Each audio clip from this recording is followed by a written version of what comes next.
Welcome to another episode of the Low with Darren podcast. Today, I will be going over some recent news involving Peloton, the fitness bike, treadmill, row machine people.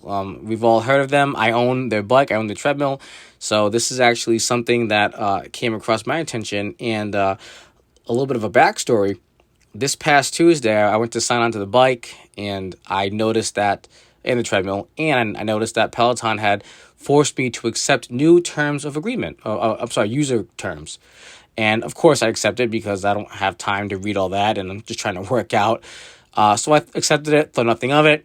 Come to find out, 2 days later, or on Thursday, May 11th, Peloton announces that they are recalling parts on up to 2.2 million of their original bikes where the seat post can break off and has been causing a lot of injuries apparently across the nation and across the world. So Peloton is telling people to stop riding the bike immediately and go on their website to request a new post, which will be sent to the user to be installed by the user. So what's a little bit of so going back a little further, I dug a little deeper and I actually read the terms of service because I'm thinking this is kind of odd. They're updating the terms of service, and then 2 days later, they're announcing, a giant recall, and Peloton did something very sneaky. So apparently, Peloton, prior to this past Tuesday, did not have any provision in their contract that would prevent people from forming a class to sue as a class in court, but do a class action. Class actions are very advantageous for consumers and multiple thousands of plaintiffs because it doesn't mean that you have to file thousands of lawsuits and have thousands of lawyers. You can have a few law firms who get certified to represent the class, to represent the interests of the people who are affected. So it's an easy way to settle a lot of cases for people. And Peloton went and they have actually now prohibited users from participating in any mass litigation or class litigation. They snuck that one in there. But I did notice that there is a way out, though.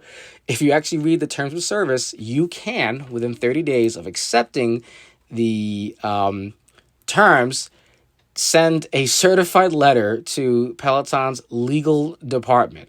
Okay, I'm not making this up. So you have to actually go to a USPS, U.S. Postal Service, and mail out a letter advising that you do not wish to, basically that you want to opt out of this required agreement. So if you do that, I'd be curious to see if Peloton would simply cancel your membership. I probably would if I were them. But nonetheless, just figured that you people should know this. There is a way out. I actually may try it just to see what happens, to see if Peloton does cancel my membership. Although, I do enjoy the bike and treadmill.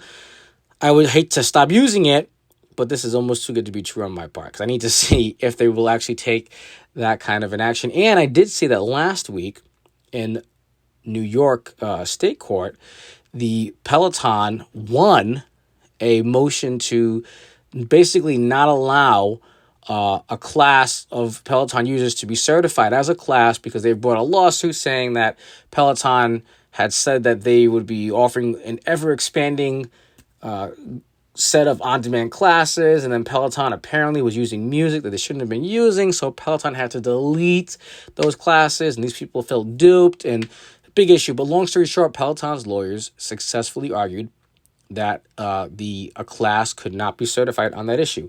So literally within like a week and a half, Peloton wins a case, basically avoiding a bullet by defeating a motion to have a class of consumers certified against them, and then updates their terms of service on the following Tuesday, and then announces a recall of their bikes on Thursday.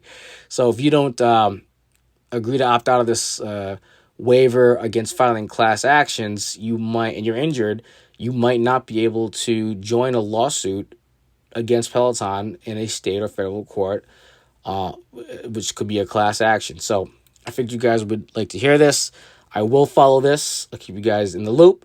If you have any questions, please feel free to like, comment, or subscribe. Again, if you choose to waive out of the class, you can do so by sending a certified letter within 30 days to Peloton's legal department. And maybe I'll even post that for you guys as well. So have a good day. Have a good weekend. Hope you guys enjoyed. Like, comment, subscribe. Be well and be safe.